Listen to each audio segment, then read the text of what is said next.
The running back position, by far, I would say, is the most difficult position to rank for dynasty football, especially before free agency in the NFL draft. But in today's video, I'm going to do my absolute best to give you my top 40 or so running backs in dynasty football. And I'm going to include where I would value rookie picks amongst these running backs for superflex formats. Keep in mind, I'm valuing these picks from a superflex perspective. So let's get straight into it. The RB1 battle. I would say these three names are in contention for the RB1 in Dynasty football right now. Bijan Robinson, Jahmyr Gibbs, and Breece Hall. Now, Bijan Robinson, I'm not going to say that he had like a disappointing rookie season because he actually performed really well. He looked good with the opportunities that he was given.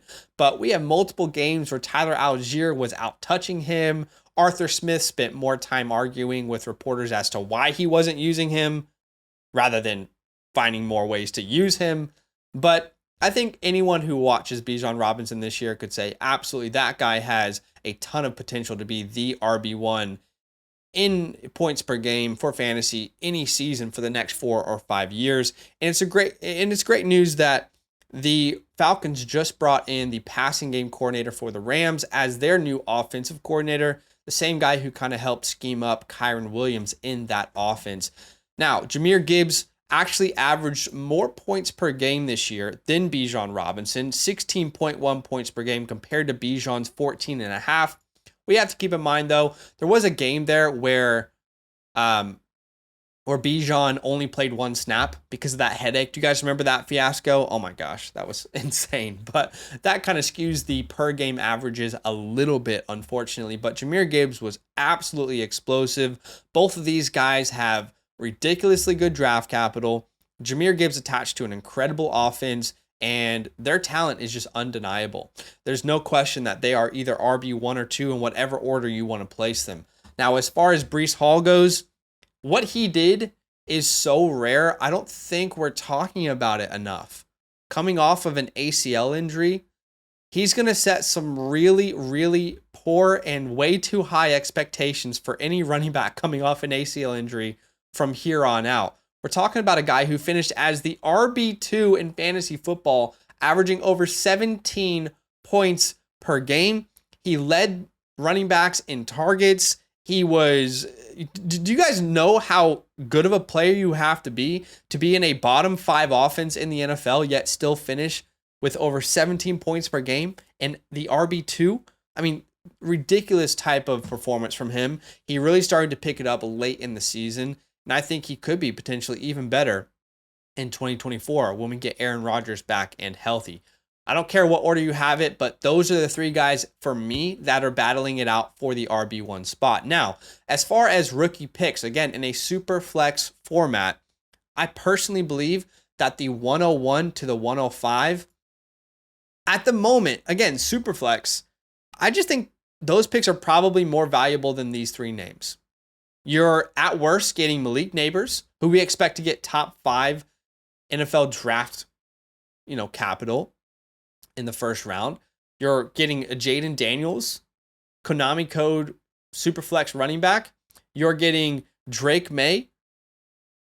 You're getting Marvin. No way you're getting Marvin at that, at the 101, of course, or the 102, but just in a super flex league, man, those top 5 picks are so valuable this year that I think you would find it really difficult to give up those picks for a running back. It's just the nature of the position. Now, I'm not saying that you can't send the 105 for one of those names, but man, knowing you're in that top 5 feels so good this year. All right, let's talk about running backs who are battling it out to be in the top 5. Of course, Christian McCaffrey. This is our Travis Kelce of the running back position. If you're a win now team, there's not another running back you'd rather have at this moment. Averaged over 24 points per game. Only he and Kyren Williams averaged over 20 points per game that entire year. Now, there are some obvious question marks around how long can he do it. He's getting up there in age, but his play leads you to believe that he can, play longer than the likes of a Dalvin Cook or, an Aaron Jones potentially, or, name a player who isn't as involved in the air as Christian McCaffrey is. So averaging over 24 points per game this year, connected to an incredible offense. He is the offense over there in San Francisco. We've also got Jonathan Taylor in this tier and Travis Etienne. Now, I think Travis Etienne's getting a little bit too much hate. That's just my personal opinion. Some people might disagree, and that is totally, completely fine. Everyone is completely welcome to their opinion. But we're talking about a guy who finished as the RB3, a guy who had 73 targets and averaged 16 and a half PPR points per game, despite playing behind one of the bottom 5 rushing offensive lines in the NFL. Like, very few moments did his offensive line give him an open lane. He created so much for himself. Let that offensive line improve a little bit and see what Travis Etienne really does for himself. Now, could I be a little bit biased because I was Team Etienne before the year? Maybe, but I think he is potentially a big value right now in Dynasty football. I just don't think there is any running back that's going to be anywhere near close to taking his production in this draft cycle. Now, if we talk about rookie draft picks and, where they should be valued at this point, I would say the 106 and the 107 should be valued right around here. At the 106 and the 107, you're asking yourself, okay, do I want to build around Brock Bowers if I'm in a tight end premium format? Do I want to build around Rome Odunze, a guy who's probably going to be drafted in the top 15 of the NFL draft? Or do I want to build around a running back? You have to make that decision for yourself, but I think this is kind of that sweet spot for the 106 to the 107. All right, the next group of players I am labeling feels great. And I've said this very often on our live streams, but there are really only about 9 running backs that I really feel comfortable trading for right now in Dynasty, just because the position is so volatile. There's turnover all the time. But this would be the last tier of running backs that I feel really comfortable trading for at this point. And it feels great to have these guys on your roster. Devon Achane, on a per touch basis, very few players average more points per game or more points per touch in fantasy football. On a per game average, we're talking about Devon Achane, who averaged over 17 points per game. On a per game average, more points per game than Breece Hall. More points per game than Travis Etienne, Jahmyr Gibbs, Saquon Barkley, Rachaad White, Jonathan Taylor. Okay? This dude is absolutely electric with every opportunity that he gets. They are using him creatively. If you're in a PPR format, you get super excited about what he does through the air. And so many people have told me that I should be lower on Devon Achane last offseason because what if a different running back comes? What if they got Jonathan Taylor? What if they brought Dalvin Cook in? Who cares, man? This talent is undeniable. There is no way that if they bring in a Josh Jacobs, Devon Achane isn't going to have a similar role to what he had last year. I believe last year, in my personal opinion, you could disagree, I believe that is the floor of the type of usage. Now, the efficiency might not be the same, right? But that is the floor of the type of usage you will see for Devon Achane. Even if they bring in a big name, he's still going to get a ton of work, in my personal opinion. Now, let's also put some respect on Kyren Williams. Kyren Williams last year joined Christian McCaffrey as the only 2 running backs to average over 21 points per game. And I keep hearing people talk about the Rams replacing him, but we're talking about one of the most efficient running backs in the NFL last year, averaging 5 yards per attempt in the NFL. That's unheard of. I mean, not unheard of, but that's very, very rare for a guy who was drafted in the 5th round. You have to give me that. So he's been super efficient. The numbers, the analytics all look great. He's involved in the air.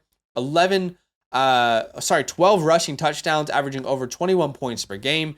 Sean McVay is going to be back. Matthew Stafford's going to be back. We should look at the running back position in more short-term frame than often Dynasty players do. The position turns over so often. We shouldn't be so worried about Kyren Williams, a young player, and his future already. I mean, if you're playing Dynasty more in the span of like 2 to 3 years, if you're thinking 5 years out, I just think you're playing the wrong way. I'd also add Ken Walker to this tier. I almost felt like I should have dropped him a tier, but it felt disrespectful to him. But I will say I am still concerned about Zach Charbonnet. And What does the new coaching staff do with this running back room?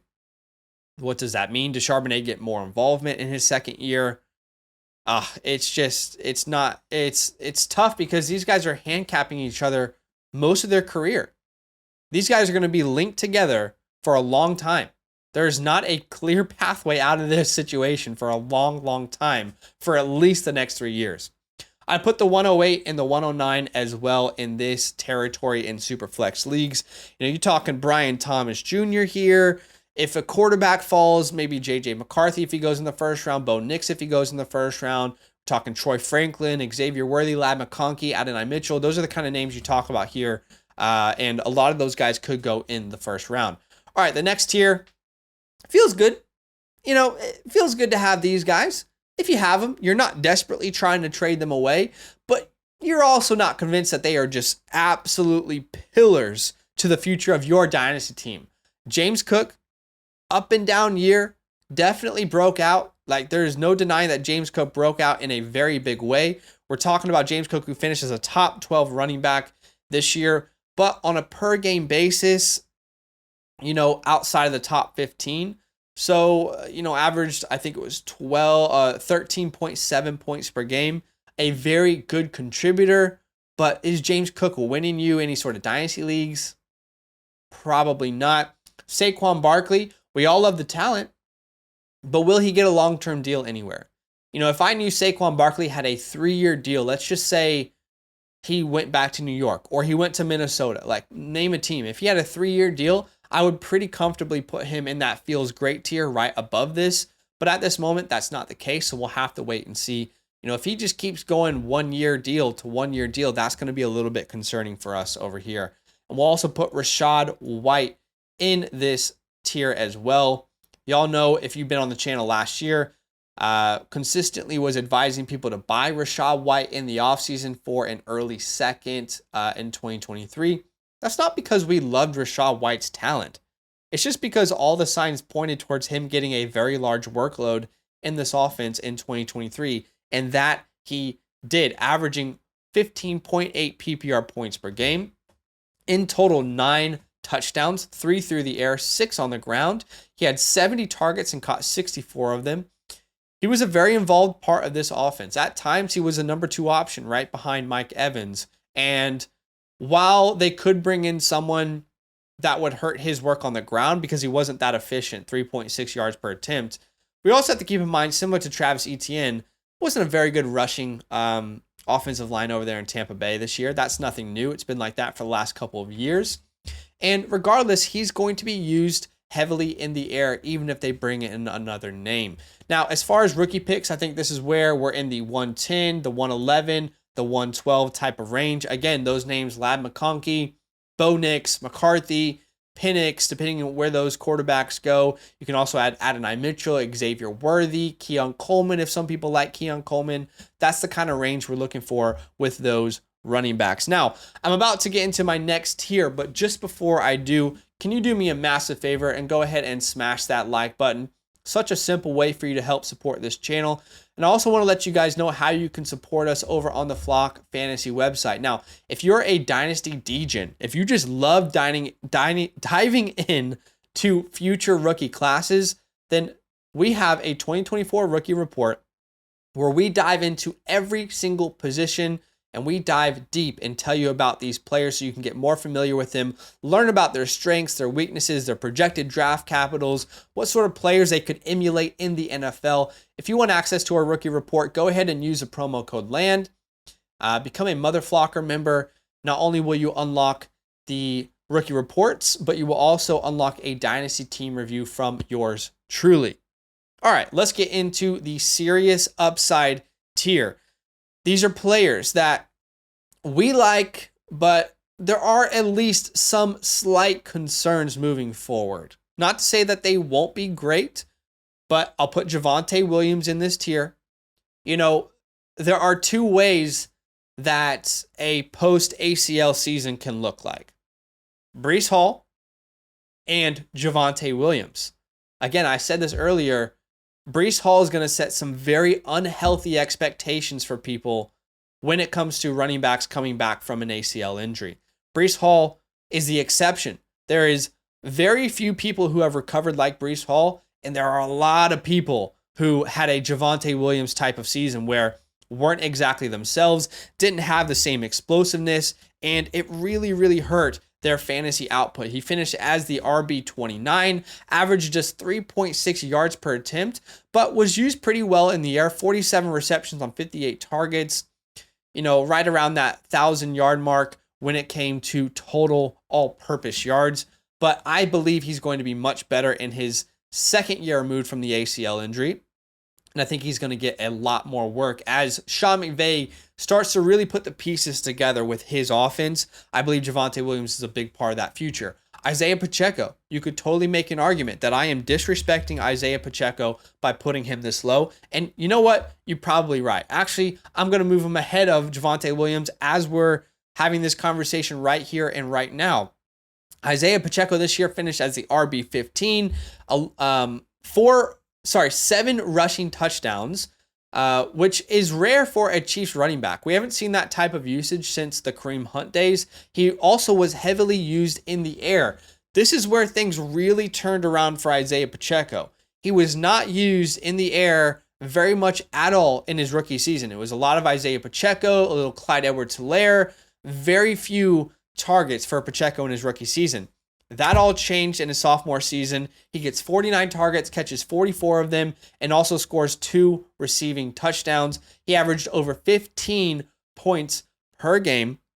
Now, the concern, of course, is that they bring in someone else through free agency, through the NFL draft.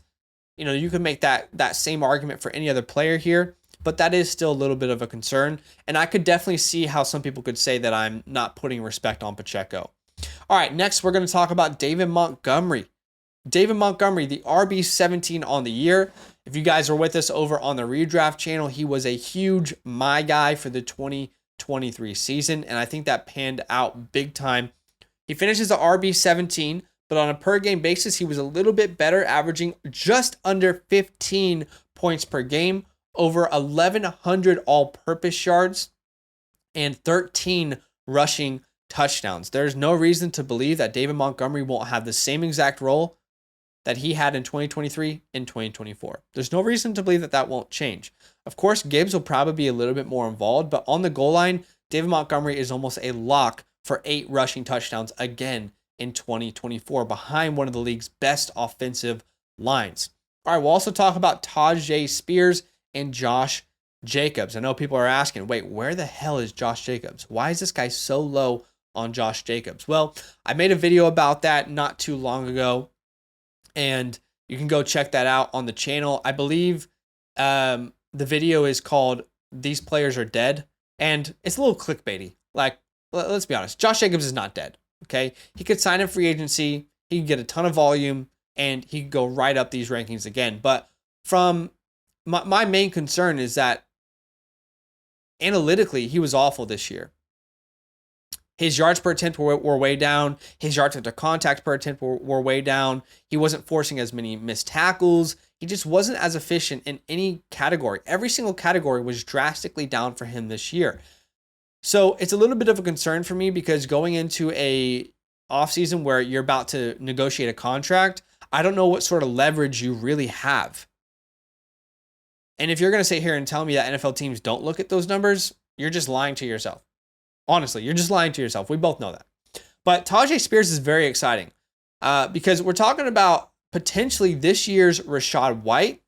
Tyjae last year had 70 targets as a rookie. That is more targets than what Tony Pollard got, Joe Mixon, Saquon Barkley, James Cook, Josh Jacobs, Isaiah Pacheco, DeAndre Swift, Kyron Williams. Tyjae had more targets than those guys despite playing a part-time role. Now Derrick Henry is in free agency, and Tyjae Spears could be completely unleashed. All right, and that is it for that tier. The next tier is appropriately named, What Do We Do? Because if you have these running backs, I'll say not all of the guys in this tier fit that label, but for the most part, it's like, what do I do with this player? Brian Robinson, Kendre Miller, Alvin Kamara, Tony Pollard, Joe Mixon, Ramondre Stevenson, DeAndre Swift, and Nick Chubb. If you have one of these players outside of Kendre Miller, I think he's a great buy low, and I'm very excited about his future. For the most part, you're like, what? How do I value these players? Brian Robinson is coming off an incredible season. No one expected Brian Robinson to finish the way that he did. This year, Brian Robinson, RB 21, but on a per game basis, a little bit better, 13.2 points per game. The concern for Brian Robinson, Eric Bieniemy is out. The entire coaching staff is out. Are they going to draft someone? Are they going to bring someone in free agency? Will Brian Robinson retain the same role with an entire new coaching staff? We don't know that yet. Kendre Miller. What about Alvin Kamara? When does Alvin Kamara diminish so Kendre Miller can establish himself in the NFL? Alvin Kamara, a guy who had an incredible year for fantasy purposes, finished as an RB11, but on a per game basis, much better, just under 18 points per game. He is one of the better veteran buy lows right now. 86 targets this year.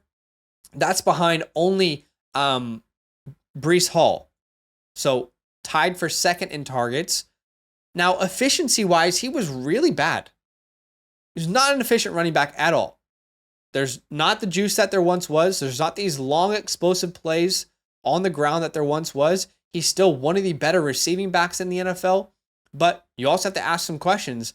How long will they use him on the ground like they did this year? Because if the efficiency stays that way, you could easily see Kendre Miller starting to take some of that workload on the ground. Tony Pollard, PFF's highest graded running back on the ground from that Carolina game onwards. And later on, we found out that that was the first game he really felt like his old self after that fibula injury that he suffered in 2022. But he's a free agent. Where's he going to go? We have no idea. Will he be given anywhere near the same volume again? Hard to say. Joe Mixon. We've been talking about Joe Mixon potentially being cut from this team for multiple years. Now, the good news for Joe Mixon owners is that he restructured his contract last year, and that restructure included this year, so he's much cheaper, which means that it's likely that he stays on this team. But, of course, if they need to clear money to sign T. Higgins, why wouldn't they, right? Ramondre Stevenson. We're talking about the New England Patriots, who have a long history of not signing running backs to any sort of long-term contracts. Not only that, he had a down year, RB35. It was filled with injuries. On a per-game basis, he averaged over 12 points per game, which isn't bad, but it's certainly not game-breaking or anything. And we're talking about an entire new regime. How does the new regime view Ramondre Stevenson? Well, the offense was awful, right? Surely there is some change coming. DeAndre Swift, very talented player. I would say he's never really had a full season where he's been full strength, 100% of his juice. There's always been like a little bit of a down period. He started off really strong for the Eagles, and then second half of the season was a boom-bust player the entire way. And if he's not going to return to Philadelphia behind that offensive line after having a career high in touches per game, where does he go where it gets better? Nick Chubb. What the hell is going on with Nick Chubb and his injury? We have no idea how to value Nick Chubb at this very moment. Now, if I was to put a value on the 201 to the 206, I think you could probably start that conversation right before Brian Robinson, right? You're probably not going to get the 201 for Brian Robinson at this point. It's probably not possible to make that trade in a Superflex format because we know how good that early second round is. But that's where I would kind of start that conversation for those picks. Now, the last tier, I just labeled it, you have a running back, okay? I don't think anyone would feel extremely confident if any of these names were their RB1, but they would look at them and say, there's potential for that guy to start. You know, if my quarterbacks and my running backs and my tight ends are all, or sorry, if my quarterbacks, wide receivers, and tight ends are all super strong around these names, these guys could do it. You know, these guys could be okay. Jaylen Warren. Much better year for Jaylen Warren than the year before. Actually, I would call it a breakout. Finishes as the RB22 on the year, averaging 11.6 points per game. How about his teammate Najee Harris, former first-round pick, RB23, averaging 11.5 points per game. When you look at purely from a fantasy perspective, these guys were used in different ways, but on a per-game basis, they averaged nearly the same exact amount of points, and they finished right beside each other as far as the total fantasy finishes, RB22 and RB23. Now, could Arthur Smith be, the revitalization for Najee Harris? Potentially. But how much do we want to trust Arthur Smith at this point?